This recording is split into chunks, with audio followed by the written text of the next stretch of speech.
Yeah, let's go. Oh, I thought you were gonna teleport me up there. Guess not. Yeet. Yeet. Yeet. Locator! Almost fell off the... One trusts you have met Shen He. Yes. So, are you getting along quite well? Yes. So far, so good. Yeah. So, you know Shenhua too, Cloud Retainer? Naturally. Save for Ganyu, who spends the majority of her time in Liyue Harbor. All the Adepti living today are acquainted with Shen He to some degree. Cool. So, what's her Adeptus name anyway? Calling her Shenhua feels kind of friendly, but also kind of disrespectful. So Paimon's thinking maybe it'd be better if we called her by her Adeptus name instead. Her Adeptus name? Why, pray tell, would Shen He have an Adeptus name? Don't all Adepti have a special title they go by? On this latter point, you are correct. However, Shen He is human. Oh, right. Wait, what? Wait, what? What? You knew already? So is Paimon the only one who didn't know? Yes. Do you mean to say that she presents differently from ordinary human beings? Well, to start with, her problem-solving methods are extremely direct. Ah, yes. She was like this all those years ago when one first met her. In this respect, she has not changed. One first found Shen He by chance in a cave. One was passing by and sensed the presence of a god's remains. Being of an ever-vigilant disposition, one entered immediately to inspect the scene. Inside was Shen He, then aged around 6 years old. In her hand, she held a dagger with which she was confronting a monster that was the god's remains incarnate. That sounds so dangerous. When one arrived, she had already been locked in confrontation with this monster for several days. Most mortal children are fragile, both physically and mentally, and are highly reliant on their parents for survival. But not so her. That she was able to endure such terrible danger was due not only to her strong willpower, but also to the bloodlust and homicidal instinct with which she was born. One dealt with the monster, yet she still refused to lower her guard. She even pointed her dagger in one's direction and remained ready to strike.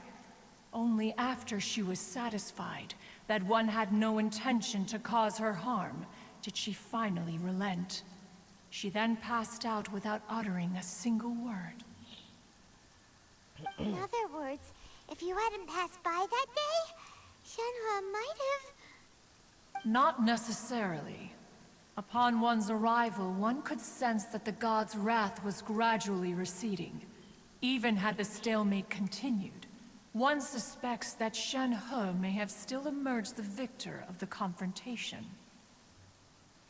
That's still so dangerous, though. Why was a tiny little kid battling against the wrath of a god in the first place? Alas, the mortal world is rife with suffering of every kind. And she had experienced her fair share of this, even at a tender age. Seeing that she was homeless, one decided to adopt her. Indeed, it is one to whom she refers. Shen He has an extraordinary constitution, making her well adapted to practicing the Adepti arts. All the Adepti cherished her talents, and so we were willing to train her. However, her homicidal urges did not subside with age. Rather, they grew stronger day by day. Mooncarver once performed a divination for her. He declared that her fate is to bear the curse of calamity. Consumed by malevolent energy, she is prone to bring harm to those around her. Such is the magnitude of the danger this poses, that her soul must be bound with red ropes to keep her homicidal instinct at bay. The red ropes have indeed served to keep her calmer and more content.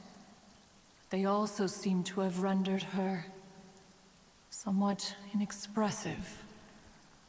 Perhaps the red ropes are so powerful that they have suppressed some of her other emotions as well.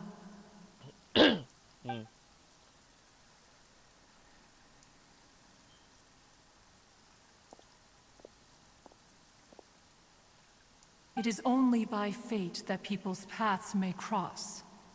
Now that Shenhe's path has crossed with yours, Did she leave? please be sure to treasure the gift that fate has given you, and take good care of her. Oh, now Paimon gets it. You came out here to check up on Shenhe because you were worried about her, didn't you? Huh. Big You coffee. dare draw such a facile conclusion on the nature of one's present excursion? Incorrect. The truth is that while Liyue Harbor may seem peaceful today, danger is always lurking in the shadows. Of course, of course. Ningguang once made a bold assertion that this is to be the era of the contract between Liyue and the humans. Well, one is most curious to observe how she will respond to the coming storm. If she handles it admirably, one is willing to be a witness to her achievements. But if she does not, the Adepti shall not hesitate to seize control. Let us conclude our conversation here for today. One has occupied enough of your time, and night is approaching. Be sure to get ample rest.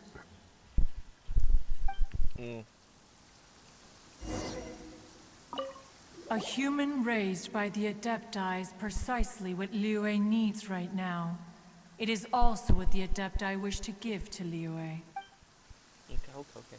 So, Shenhe isn't an Adeptus after all. Of course not. She just grew up around the Adepti. Oh, no wonder she doesn't like being treated as an Adeptus.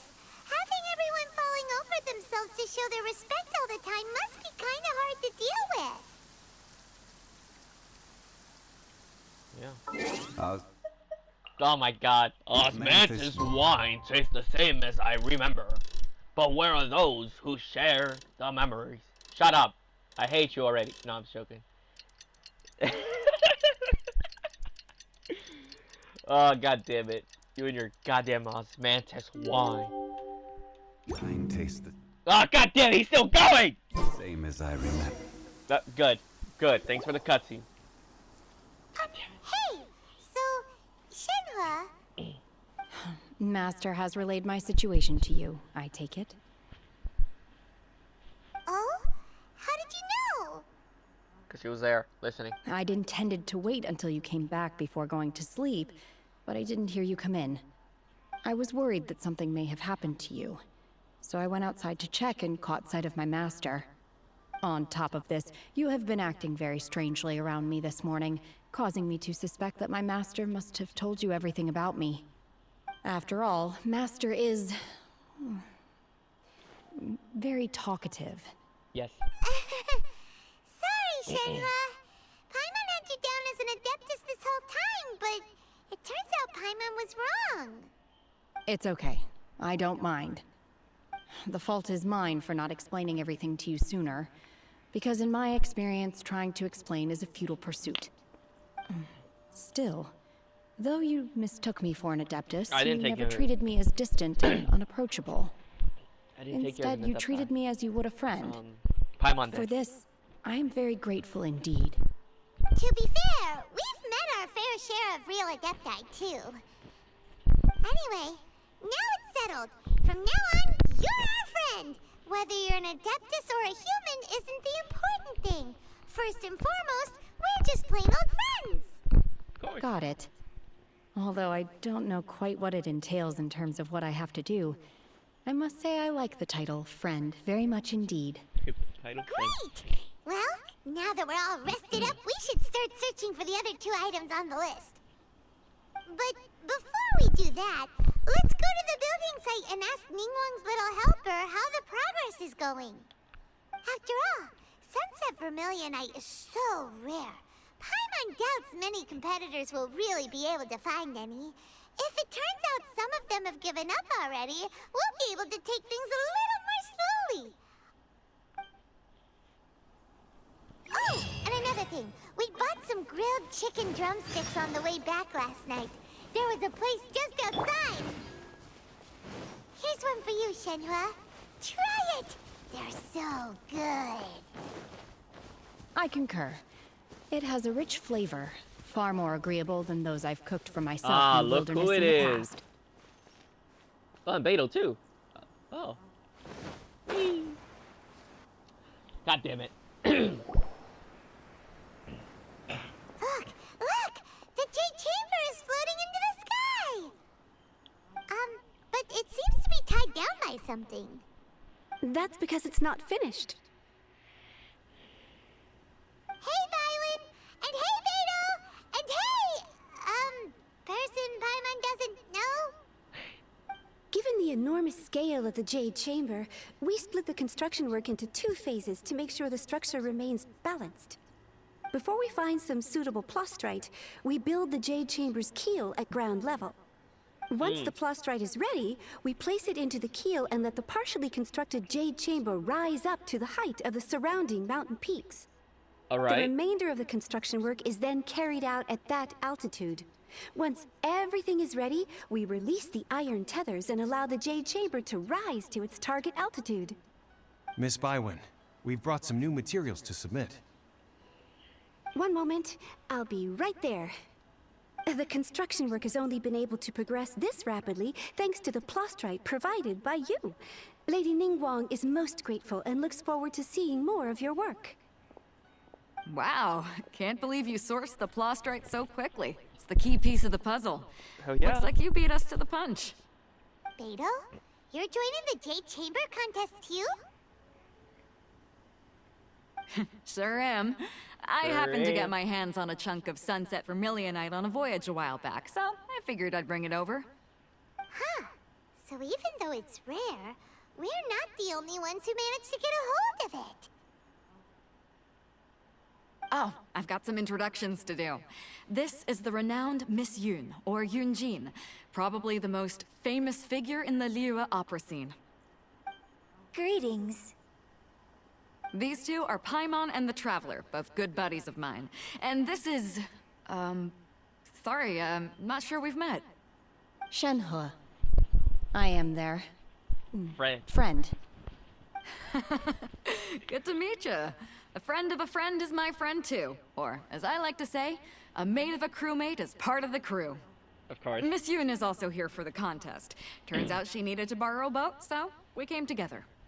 It's an honor to finally meet you both. I've heard much about you. Miss Shenhe, though we are only meeting for the first time, I have a feeling that we will get along very well indeed.